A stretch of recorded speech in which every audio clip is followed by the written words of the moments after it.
Hey everyone, this is OT Cesar and welcome to your growth. It's Thursday, so it's time for another OTTTT, Occupational Therapy Tools and Tips Thursdays. And today, I'm going to teach you how I teach kids how to write numbers.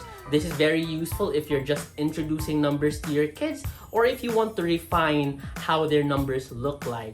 So for this one, we're gonna use the Learning Without Tears system on how we teach numbers. That's why we also have this Learning Without Tears blackboard. You don't need to have this one to start teaching your kids. Kung anong meron sa bahay, pwedeng yun yung gamitin ninyo. Kahit anong blackboard, pwede kayo mag-whiteboard, mag-bond paper, kahit yung wall ninyo, kung pwede lang yung drawingan. So anything that you have at home, what's available, you can use it. So for this tip, ang pinaka-important lang for this one is to remember that all numbers from 1 to 7 start at this corner, kung saan yung happy face, okay? So all numbers, again, from 1 to 7 starts at this upper corner. So ibig sabihin, si 8, 9, and 0, they start at another point. And now, I'm gonna show to you how to write each number. We'll start with 1. Again, we start at this corner. So 1 starts here, goes down, one big line, there's number 1. Next, we're gonna make number 2. I'm gonna make one big curve here, and one little line. Number 2. Number 3 makes one little curve, and one little curve. Number 4, little line down, turn right, and one big line. Some of us write number 4 with a curve turning right, but it's easier for your kids to start again by using the upper left corner. And we'll do it this way. One little line, turn right, one big line. There. The same thing for number 5. Instead of starting in the middle and turning left, it's good if we start on the upper left corner still. And we're gonna do one little line, one little curve, make a jump, and one little line on top. Next is number 6. Medyo weird siya tignan for me, pero it works. And this is how number 6 looks like. This is very useful, especially na yung si 9 natin hindi nagsa-start in this corner, and you're gonna see later why. 7 starts here, one little line, and then slide down to the left.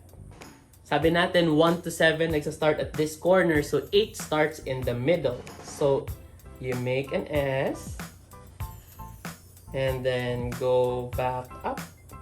For 8, we have 9, and hindi na tayo malilito sa 9 and 6 because 9 again starts in the upper right corner. So, naiiba siya sa ibang numbers, and we have one little curve and one little line. Number 9. And lastly, si 0 natin, it starts in the middle. We have a big curve and another big curve back up. That is 0. This is a good system to teach your kids how to write numbers. And Learning Without Tears also has a system for writing letters. And what's good about this system, as you can see, is that it's easier for kids to remember the proper sequence of writing numbers. And that means it will help them prevent reversals. Yung nagbabaliktad yung numbers. So, minsan si 3 ganito, or si 2, di ba, nakabaliktad. So, it's very common for kids who are just learning how to write. And lastly, since they have a way of remembering the numbers and letters, they will also be able to check errors on their own.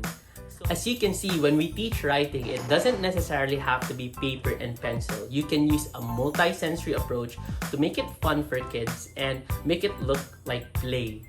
Okay, so a lot of kids start to avoid writing if it gets too hard or if you introduce it too early. But if you introduce it in a way that makes it look like play, they're going to be more engaged, they're going to be more interested, and that means you're gonna get them to practice even more. Other ideas for introducing writing, you can have a whiteboard and a marker. The same sequence that we do, you can have them start at the upper left corner for 1. It's also easier to erase, not so messy compared to the chalk and blackboard. And number 2, you can also use a mega sketcher, or this one's a mini sketcher. So it's a lot smaller, but you can use it as well. So 3, easier to erase. And 4, There you go. Also easier for them to think that it's play because they're very familiar with the toy. Since we started with using the chalk, if your kids still can't make it or still can't remember the sequence, you can start with them erasing it. You can have them use a wet tissue or a wet sponge and then they can erase it for 5. And since it leaves a mark, they can then use chalk to trace over the wet part.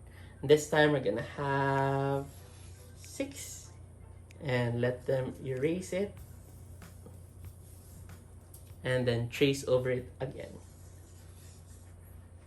You can take the sensory experience even further by using Play-Doh. So it has touch, pressure, so much feedback for the kid. And now we're gonna work with 7. It's a little hard and kind of a lot of work, but it's even more fun for kids to make. Okay, so you can have the pattern here with a card, or you can make it from scratch like what I'm doing now, and you're gonna let them put the Play-Doh, and to work on the sequence you can let them press the Play-Doh. So you're gonna have 1 there, press, press, press, press, press, so they'll get familiar with the sequence.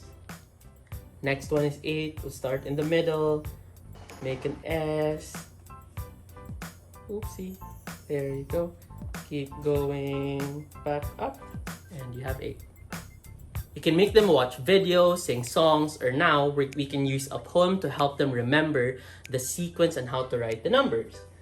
We have make a loop and then a line. That's the way to make a 9. Start on top and around you go. That's how you make a 0.